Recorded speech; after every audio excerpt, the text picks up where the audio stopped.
Desperate attempts to evacuate the besieged city of Mariupol continue today, with the United Nations trying to strike a deal with Russian forces that would allow more than 100,000 civilians to leave the port city.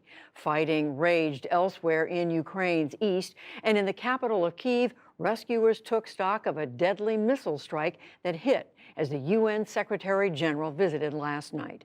Special correspondent Willa Marks reports. In Ukraine's east, the roar of artillery remains relentless. Swirls of smoke stain the sky. In the city of Liman, now a part of the landscape. At a nearby hospital, Tatiana receives treatment for her injuries. She says a missile struck her daughter's home. The two of them survived, but her grandson did not, and she buried him with her own hands. It's one thing to bury a child, but another thing to bury your grandson. He was only 14 years old.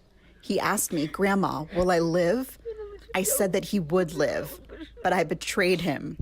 I will never forgive myself for it.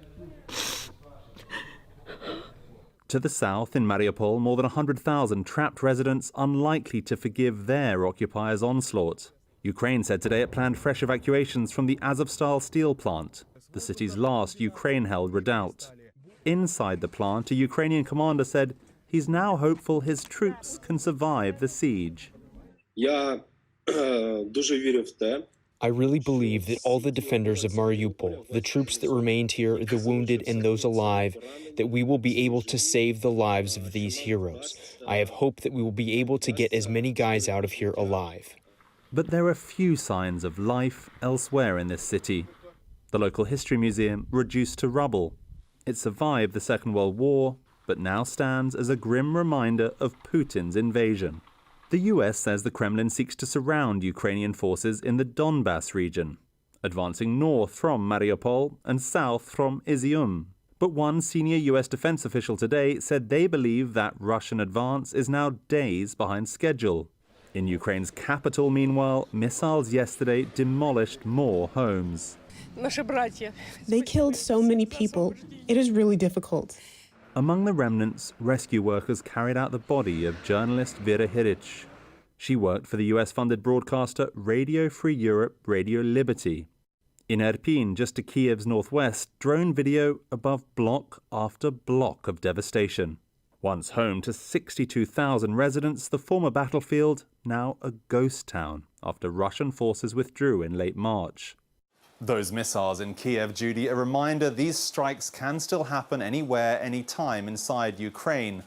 But as our teams experienced firsthand over the past few days, by far the heaviest firepower is being trained on the country's south and east. A couple of days ago, 2 hours drive southeast from here in Dnipro, the town we were visiting was rocked by dozens of explosions each and every hour. Today, 3 hours drive due east of here, we met a Ukrainian soldier injured in an artillery strike who told us it was one of around 100 shells to have darkened the sky over the course of the day over his single unit. Judy? Willa Marks in Ukraine, we thank you. And a reminder, the NewsHour's coverage of the war in Ukraine is supported in partnership with the Pulitzer Center.